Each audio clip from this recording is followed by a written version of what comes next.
39-cu fəsil. Xəyanət.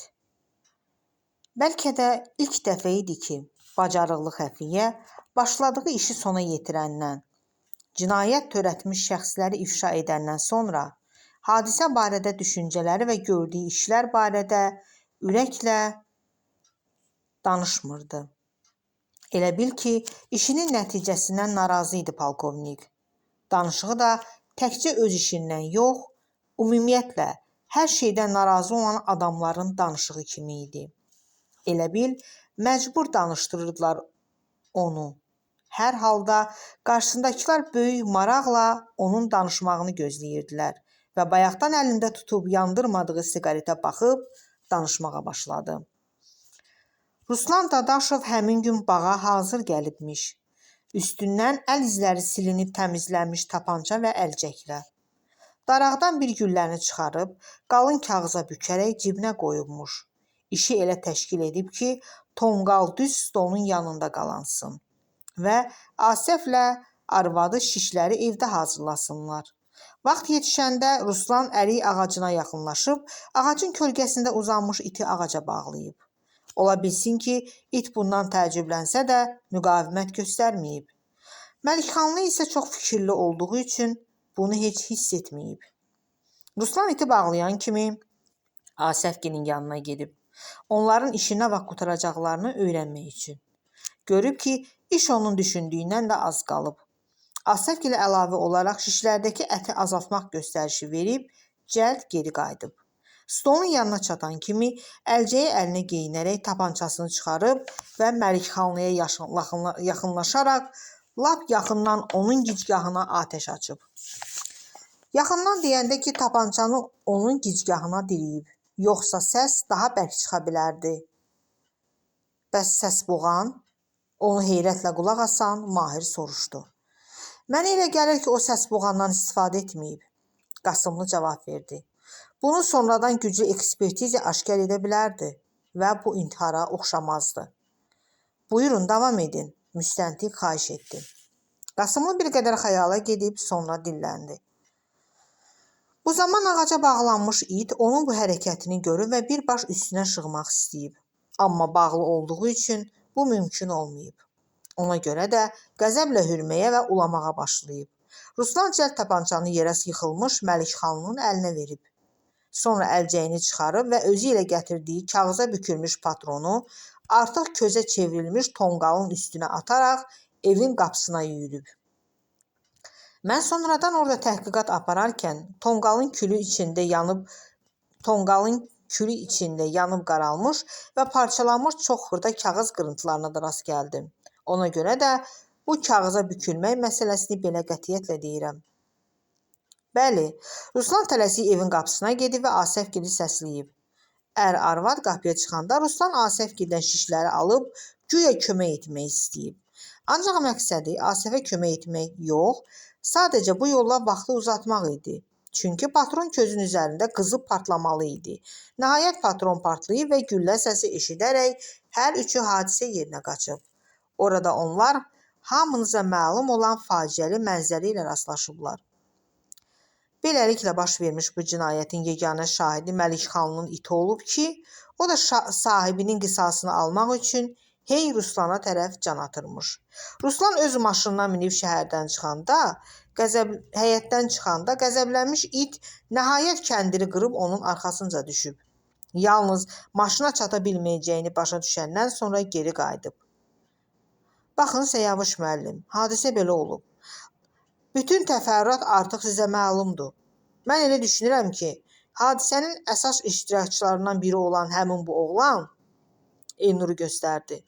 Sizi boş yerə incitməməli və bütün bildiklərini danışmalıdır.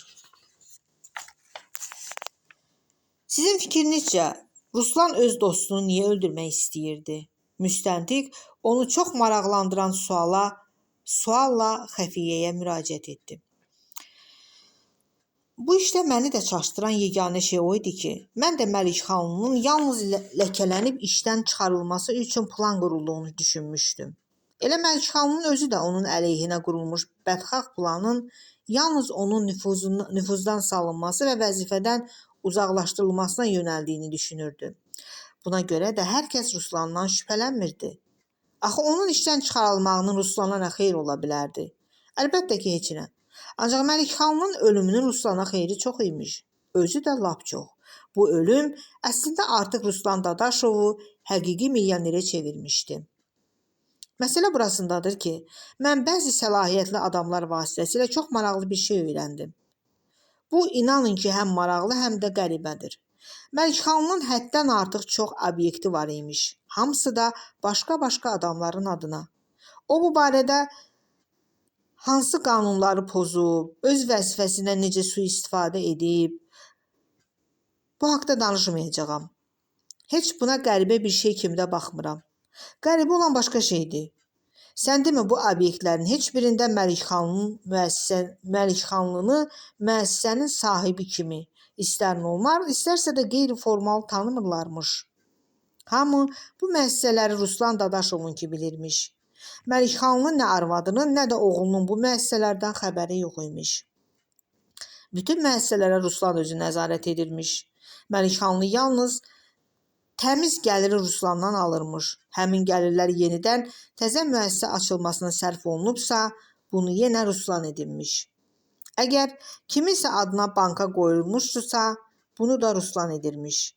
Beləliklə, Məlikxanlının başladığı bütün var dövlət Ruslandan asılı vəziyyətə düşüb.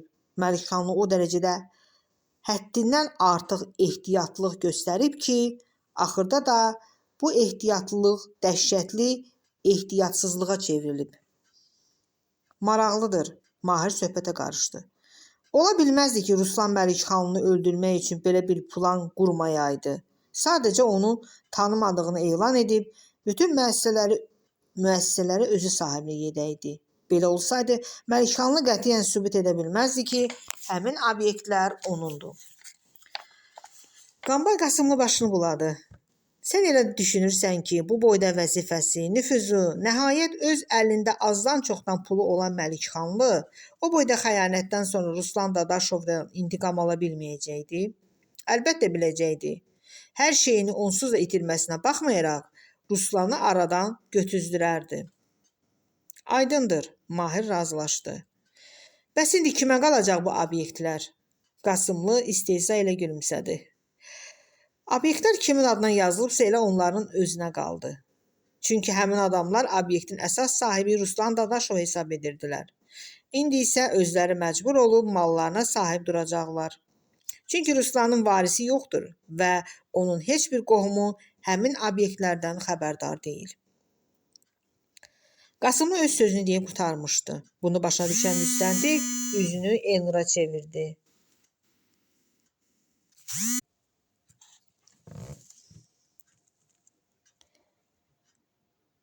Qasımlı öz sözünü deyib qurtarmışdı.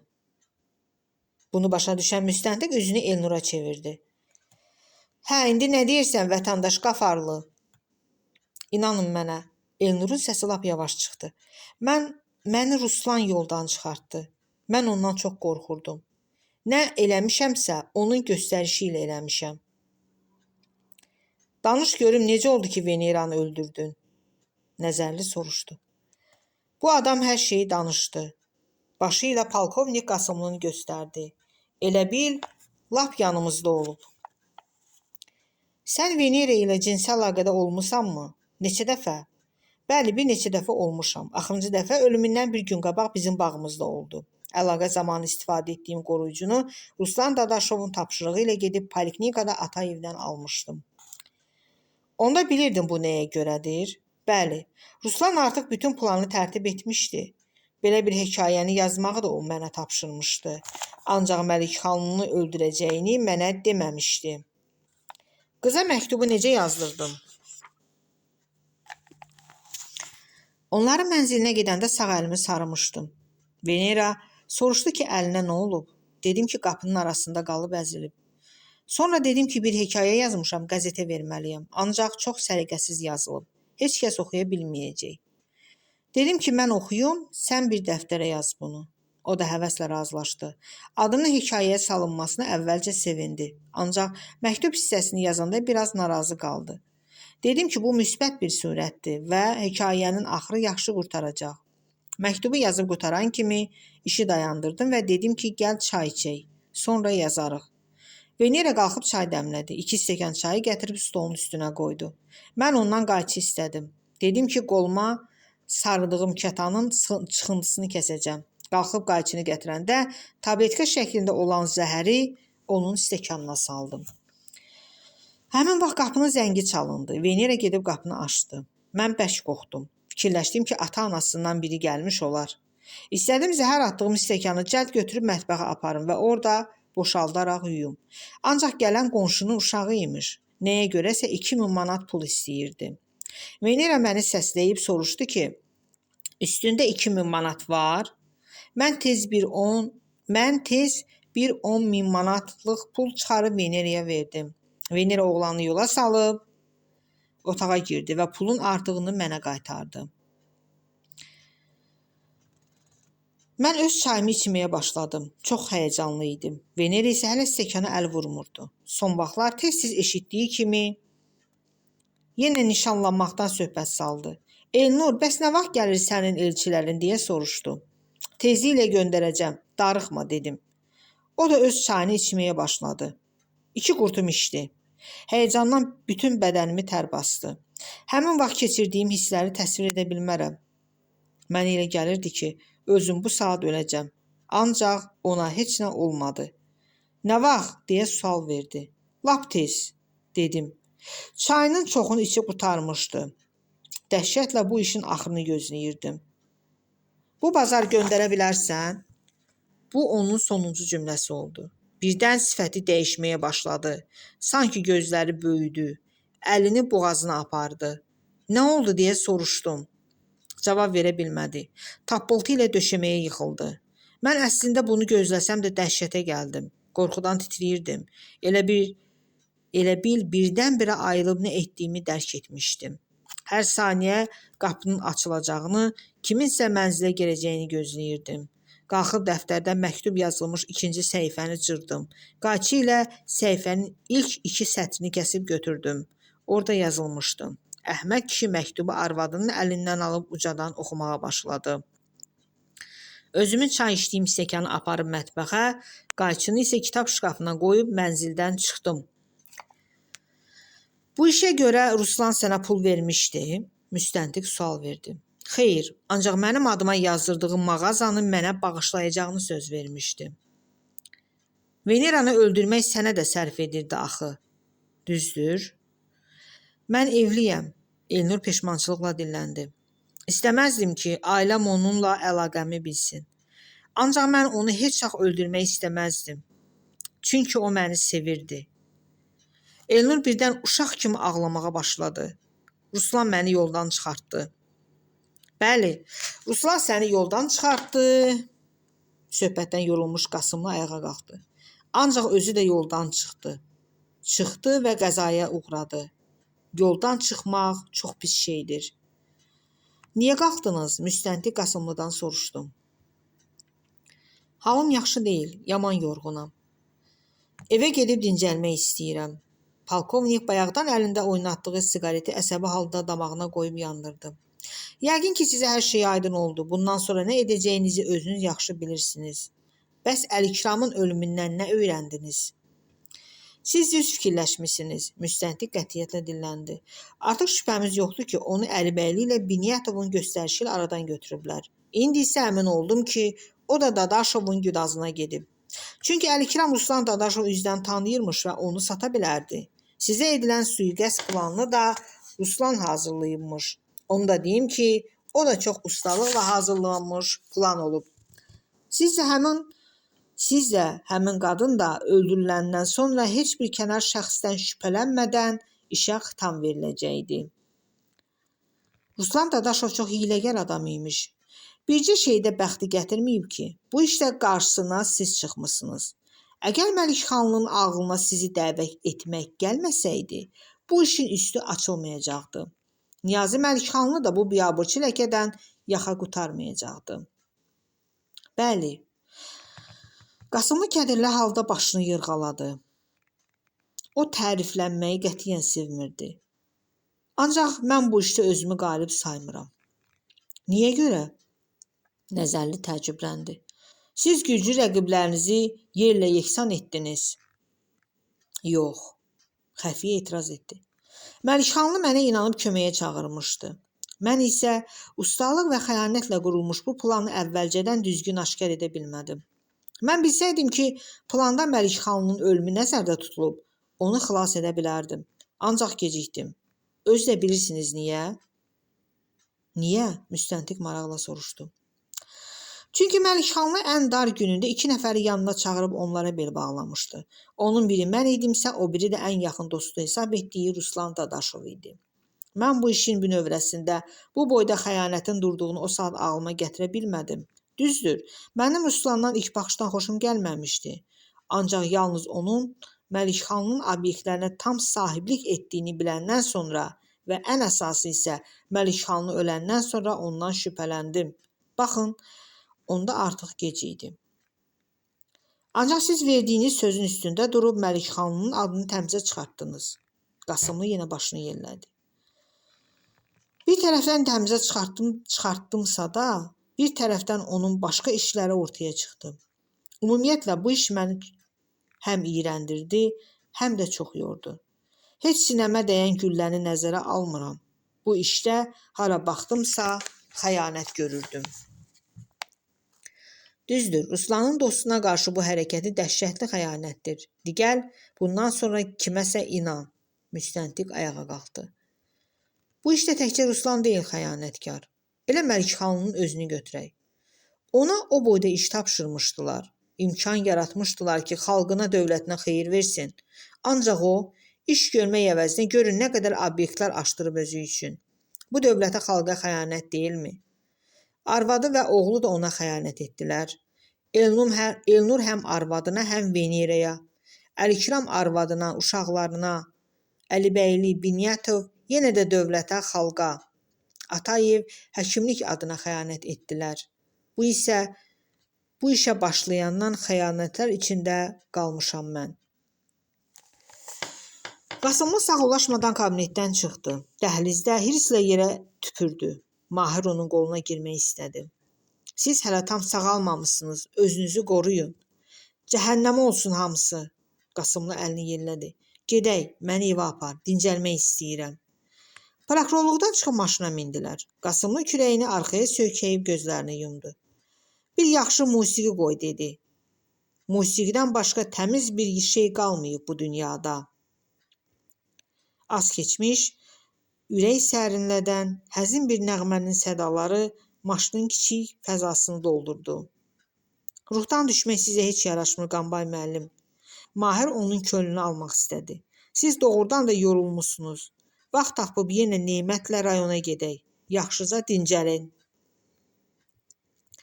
Qorxuram oraya gedək, yenə kimisə öldürsünlər. Qasımlı birdən gülümsədi. Bircə dəfə getdik, ikisi birdən öldü. Doğrudan da biraz əvvəl Qasımlı ilə Mahir Nemətin dəvəti ilə ona qoşulub Fədayənin atası ilə istirahətə getmişdilər. Səhəri gün kənddə qanlı cinayət hadisəsi baş vermiş, Qasımlı da bu işin açılmasında iştirak etməli olmuşdu. Bəs onda nə etmək istəyirsiniz? Sakitlik istəyirəm, Mahir. Qasımlı kədərlə dilləndi. Mahir dostunu o zələmində güya başa düşürdü. Xəstəxanadan təzə çıxmağa bir yana dursun, yorğunluq, əsəb, peşmançılıq, insan ürəyinin düşməli olan bu şeylər hamısı birdən Qasımlını bürümüşdü. Nə qədər daxili iradən, nə qədər gücün olsa da dözmək çətin idi bunlara. Ancaq Mahir bir şeyi bilmirdi. Bilmirdi ki, bugün Qasımlı ürəyində lap təzəcə düşmüş bir müqəddəs duyğunu ürəyindən çıxarıb tullamışdı. Yerindəki boşluq idi onu göynədən.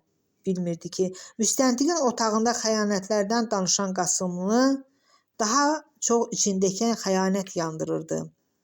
Qasımlıya elə gəlirdi ki, ona da xəyanət ediblər. Özünə yox, hisslərinə, duyğularına. Təbii ki, bu onun Gülafət xanıma olan sevgisi idi. və bir qadının öz həyat yoldaşına etdiyi xəyanət. Qasımlının gözündən düşmüşdü bu qadın. Qasımlı qəflətən gözlərini açıb Mahirin gözləmədiyi bir sualı verdi. Sən Məlikxanlının gözlərinə diqqətlə baxdın? Öləndən sonra Mahir təəccüblə soruşdu. Hə, baxdım, nədir ki? Orada yazılmış sözü oxuya bildin? Bu onun axırıncı dediyi söz idi. Yox, Mahir başını buladı. Onu oxumaq olmaz ki. Mən oxudum, Qasımlı inamla dinləndi. Nə yazılmışdı? Xəyanət. Xəyanət? Bəli. Ruslan tapancasını onun gicgahına diriyəndə bu onun dediyi son söz olub. Mahirdən səs çıxmadı. O uşaqlıqdan bu yaşına kimi heç kimdən, heç nədən qorxmamışdı. Onda ki, ola bircə sözdən. Ancaq indi Qasımlının ağzından çıxan bu bir kəlmə, söz bədəninə üşütmə gətirdi. Sanki qorxunun nə olduğunu ilk dəfə duydu. Cəsarətli polis kapitanı.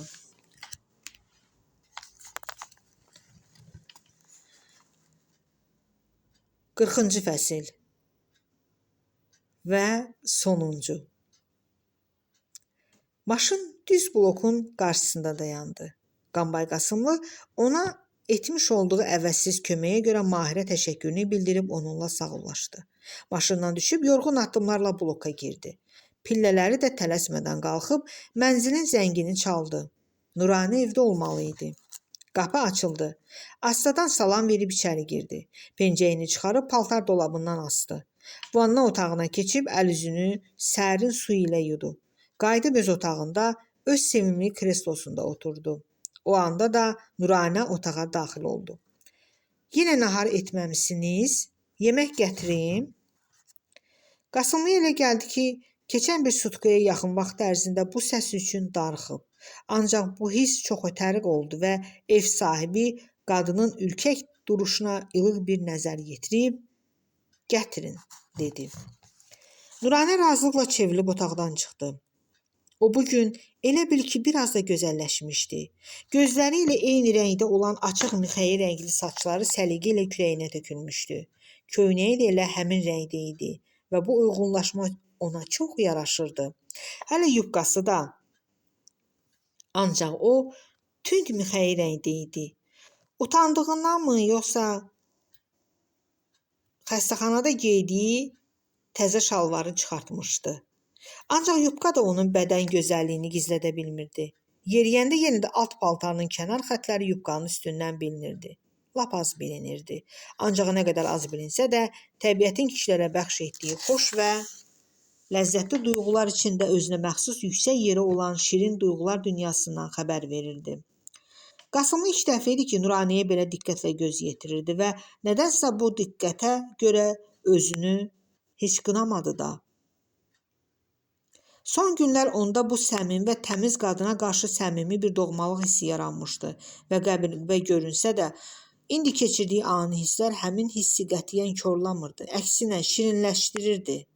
Bir də Qasımlı indi nə hiss keçirirdi ki, Nuranəyə baxanda?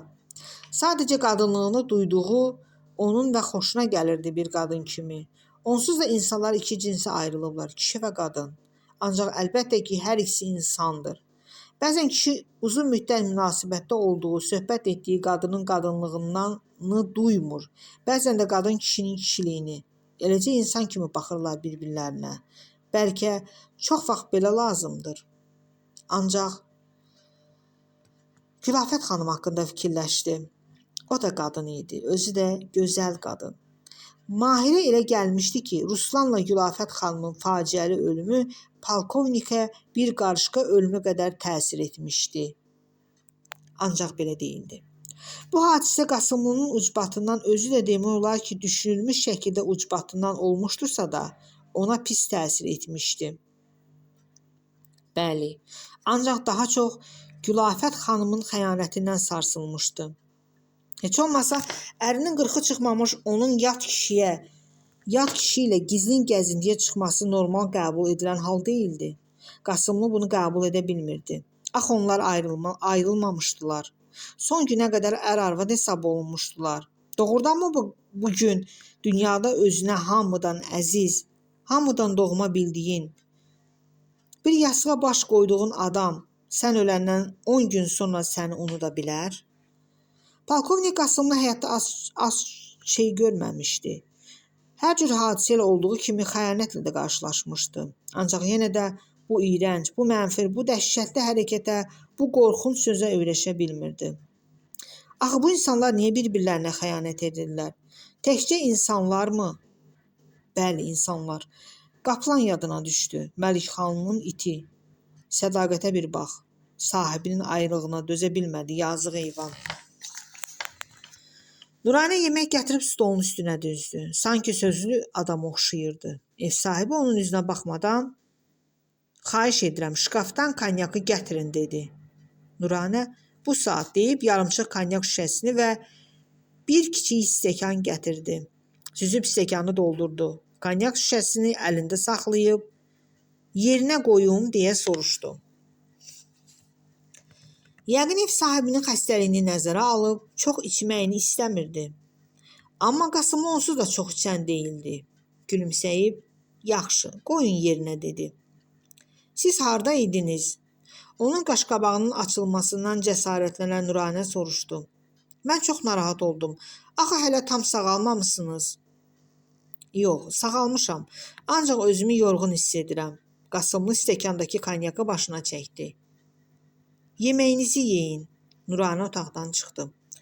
Qasımlı yeməyini yeyə-yeyə Nuranə haqqında düşünürdü. Yaxşı insandır, qayğıkeşdir. Əsl dost ola bilər bundan. İradəlidir. Adətən belələri xəyanət etmirlər. Gör bir, Qasımlı üçün nə qədər əziyyət çəkdi bu günlərdə. Çox sağ olsun. Qasımlı ürəyinin dərinliyində özünü ona borclu hesab edirdi. Ancaq minnətdarlığını da ürəkdən çatdıra bilmirdi. Neyləsin? Bəlkə çağırıb təşəkkür etsin. Yox, açılışmaq istəmirdi onunla. Səbəbini heç özü də tam bilmirdi. Ancaq başa düşürdü ki, Nuranə ona xidmət etmək üçün evinə gedib gələcəkdisə, onunla çox mehribanlaşmaq, doğmalaşmaq olmaz. Çünki insanlar arasında həmişə sərhəd qoymaq lazımdır ki, qarşılaşdığın, lap yaxın bildiyin bir insan da bu sərhəddə aşmasın, bu balansı pozmasın. Ancaq axı deyəsən biraz doğmalaşmışdı onunla bu qadın. Ya öyrəşmişdi Nuraniyə. Elə Gülafət xanıma da doğmalaşmışdı biraz. Yox, o qadına qarşı münasibəti bir başqa cür idi. İdeal, əlçatmaz bir varlıq kimi baxmışdı ona. Səhvən. Nuranə isə sanki onun özününki idi. Yaxın dostu, qohumu, uşaqlıq yoldaşı kimi. Bunu özü də indi hiss edirdi və indiyədək Nuranəyə belə münasibət göstərməmişdi. Bu qadının lap olsun, bu qadının qadın kimi nəyi pis idi? Gülafət xanımdan nəyi əski idi? İnsafla desək heç nəyi. Bir daha Nuranəni qadın kimi təsəvvür etdi və bədənindən xoş bir giziltinin keçdiyini duydu. Bu fikri tələsik başından uzaqlaşdırmaq istədi və tez də buna nail oldu. Yadına Ruslan Dadaşov düşdü. O necə hiyləgər, necə qəddar adam imiş. Həm də ki, olduqca ehtiyatlı. Sən bir onun qurduğu plana bax. Səbirlə, ehtiyatla. İstər Məlikxanlı, istərsə Qasımlını öldürmək üçün qurduğu planlarda məqsəd elə qoyulmuşdu ki, cinayət işi ya heç açılmamalı, ya da açılandan bir gün sonra xitam verilməli idi. Ancaq birinci plan baş tutdusa, Qasımlının məntiqli ağlı sayəsində üstü açıldı. İkinci plan isə yenə də Qasımlının zirəkliyi sayəsində baş tutmadı. Bəli, Ruslan Dadaşov ağıllı və hiyləgər cinayətkar idi. Ancaq bəxt onda gətirmədi ki, özündən ağıllı və özündən hiyləgər rəqiblə. Qaranlıq məsələləri işıqlandırmaq üçün hətta başqa dövlətlərdən də dəvət alan bir xəfiyyəyə rast gəldi. Onun ölümünə də həmin xəfiyyə səbəb oldu. Bunu Qasımlı özü də yaxşı bilirdi. Lakin heç peşman da değildi. Bu birinci dəfə deyildi ki, polkovnik Qasımın işə qarışdığı çox qaranlıq məsələlərin açılması ölümlərlə, fəlakətlərlə başa çatırdı. Düzdür, o bu işə qarışmasaydı nə Ruslan, nə Gülafət, nə də Mürsəllə Əlikram ölməyəcəkdilər. Ancaq Qasımlı nə etməli idi ki? Onun peşəsi xəfiyyəlik idi və peşəsinin xüsusiyyətləri onu tez-tez beləcə adamlarla üz-üzə qoyurdu. Üz-üzə dayandınmı? Ya gərək qalib gələsən, ya da məğlub olasan. Ya gərək öldürəsən, ya da öləsən. İşdən imtina edə bilərdi. Niyə də etməli idi? Birincisi, iş çox qaranlıq görünürdü. Deməli, əsl Qambay Qasımlı kimi peşəsini sevən adama yaraşan iş idi. İkincisi, Məlikxanlı hər kim idisə insan idi və ondan kömək istəyirdi. Üçüncüsü isə yaxşı pul verirdi. Qasımlı özü də heç bir günah görmürdü. Qoy ölənlər də, qalanlar da özlərindən küssünlər. Polkovnik Qasımlı növbəti bir cinayətin üstünə açmışdı. Vəssalam. Nuranə gəlib süfrəni yığışdırdı. Kofe içəcəksiniz? Hə, Nuranə. Xəstəxanada da darıxmışdım kofe üçün. Ya bilərəkdən belə müraciət etdi, ya bilmədən, ancaq Nuranə ev sahibinin ona ilk dəfə Nuranə xanım yox, sadəcə Nuranə dediyinin fərqinə vardı. O başa düşdü ki, bu saat dünyada ona bu adamdan doğma, bu adamdan əziz ikinci şəxs yoxdur. Hətta biraz kövrəldi də. Birdən anladı ki, qəhvə gətirmək üçün getməkdənsə dayanıb durub. Cəld otaqdan çıxdı. Mətbəxdə də bir müddət nə edəcəyini unutdu. Sonra fikirli halda qəhvə hazırlamağa başladı. Birdən yaxınlaşıb güzgüdə özünə baxdı. Hər şey qaydasında idi. Gözəl, sadə, canlı. Ancaq yubkasının əyninə sıx oturması ona xoş duyğular verməklə bərabər həm də utandırırdı. Alt paltarının bütün cizgiləri ilə üstdən bilindiyini də anlayırdı. Belə geyinməyinə peşman olmuşdu. Gərək həmişəki kimi geyinərdi, qapalı və sadə. Dünyalar qədər sevdiyi bu ağıllı, mərd, səmimi və bir qədər də ciddi olan adamın gözündə yüngül görünmək istəmirdi. Yüngüllük filan öz yerində, ancaq Nuranə qəlbinin lap dərinliklərində duyurdu ki, sevdiyi və əsl kişi hesab etdiyi bu adama qadın kimi görünmək istəyir. Qəhvə hazır olan kimi fincana süzüb çəkinə-çəkinə otağa keçdi. Fincanı Qasımlının qarşısına qoyub, daha nəyə ehtiyacınız var deyə soruşdu. Gedirsən?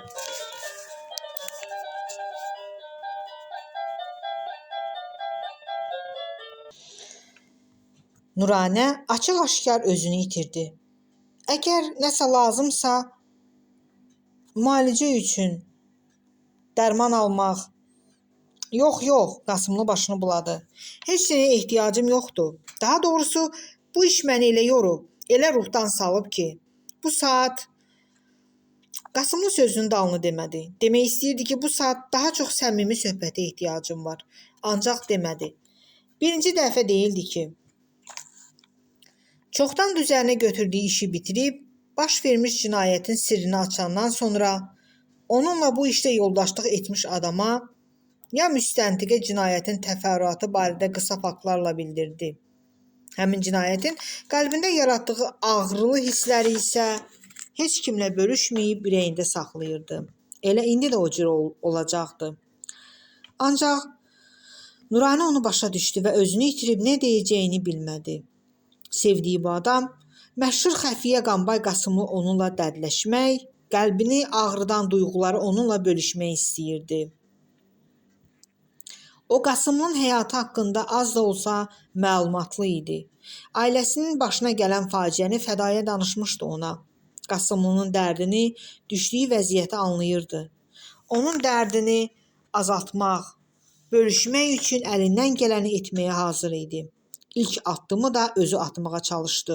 Ancaq nədən başlamağı qət edə bilmirdi. Nəhayət, o işi qurtardınız, deyə soruşdu.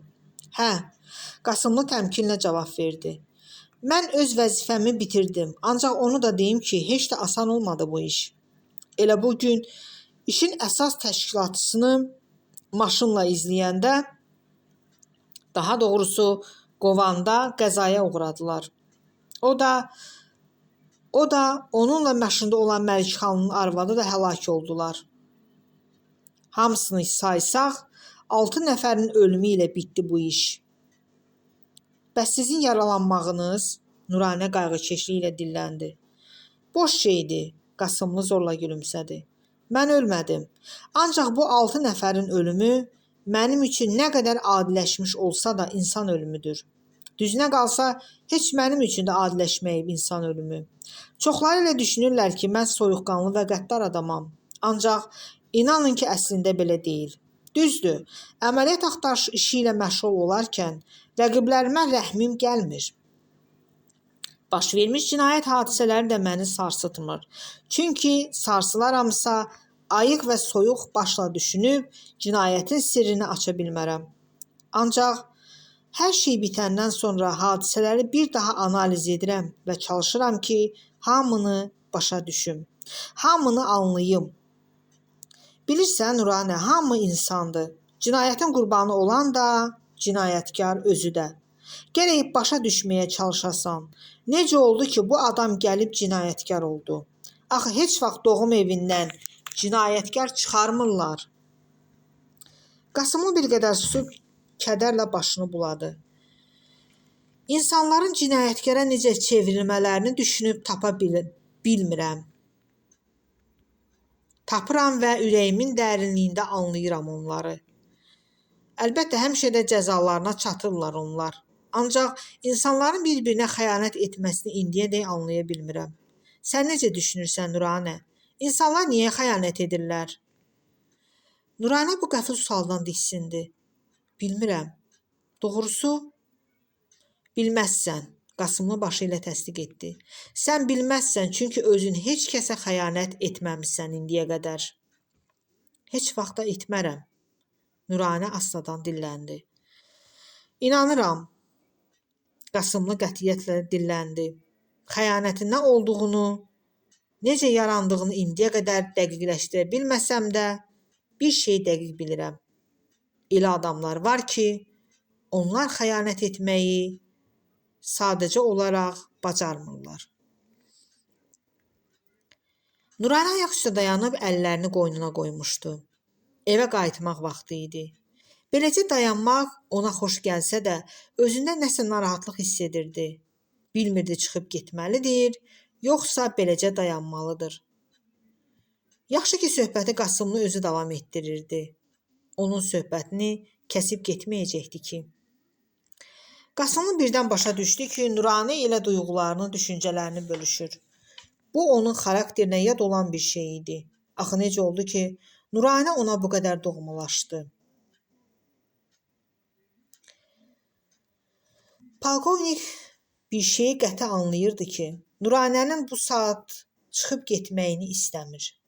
Son günlər keçirdiyi ağır düşüncələr onun beynini yormuşdu və o bu saat doğrudan da qayğıya çox ehtiyac hiss edirdi.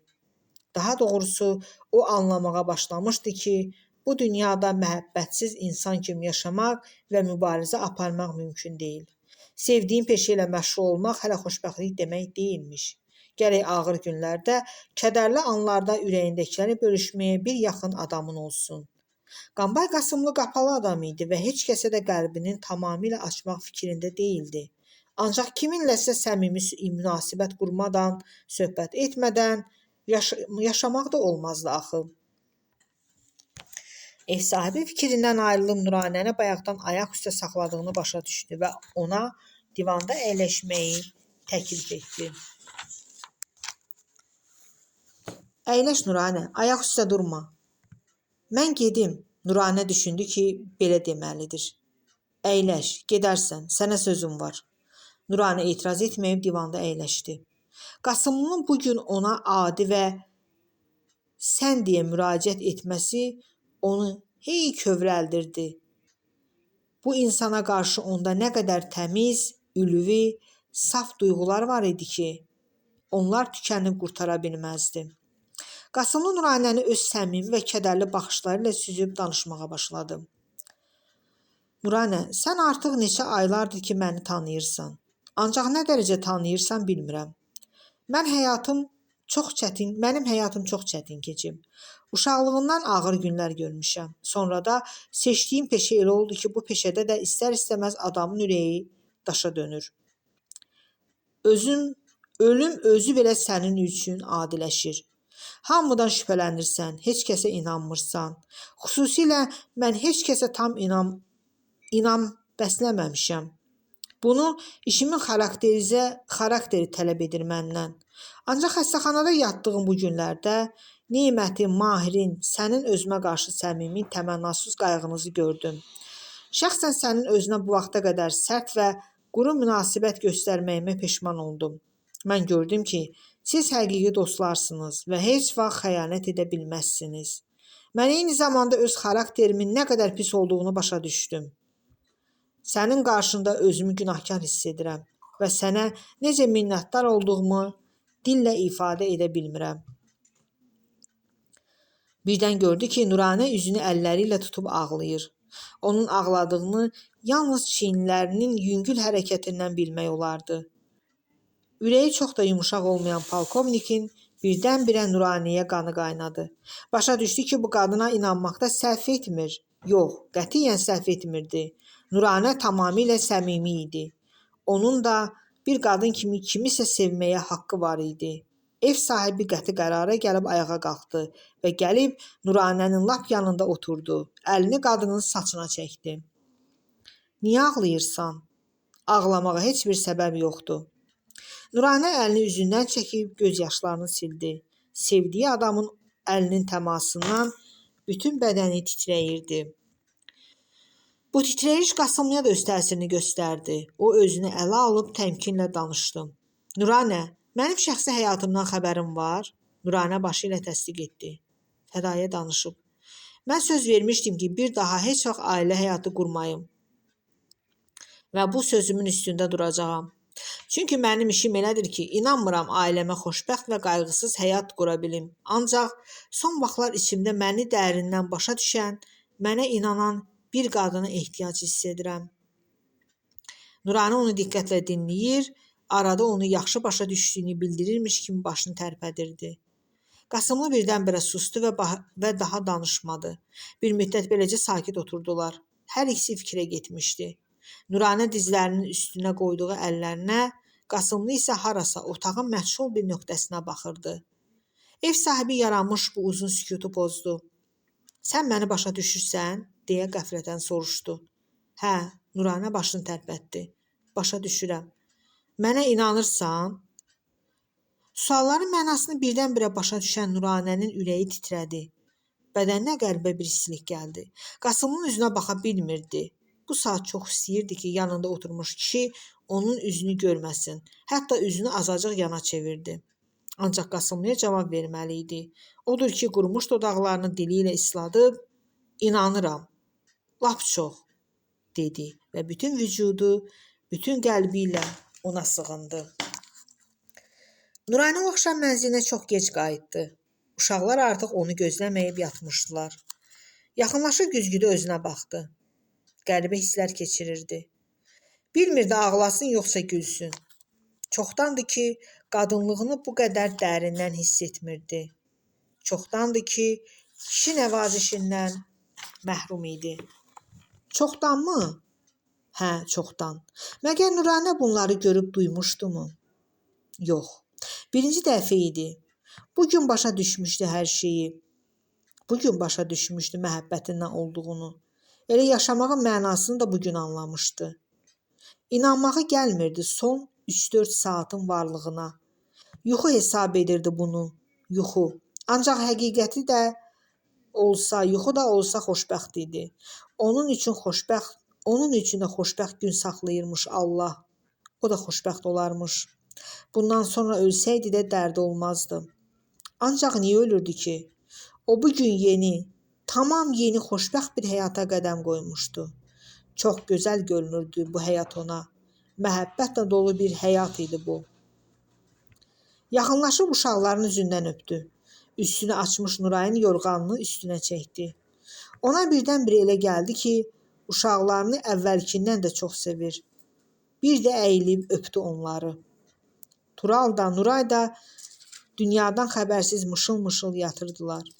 Nə analarının bugün başlanmış xoşbəxtliyindən xəbərləri yox idi, nə də atalarının ölümündən, nə də ki, son 2 həftədə ətraflarında baş vermiş cinayətlə, qanla, xəyanətlə dolu hadisələrdən. Onlar beləcə böyüyəcəkdilər. Ola bilsin ki, nə vaxtsa kimsə onlara xəyanət edəcəkdi. Ya, kim bilir, bəlkə də onlar özləri kiməsə xəyanət edəcəkdilər. İndi isə sakitcə yatırdılar. Hər şeydən xəbərsiz. Bəlkə də onlar heç bilmirdilər ki, dünyada xəyanət adlı bir şey var. Ancaq biləcəkdilər. Mütləq biləcəkdilər. Son.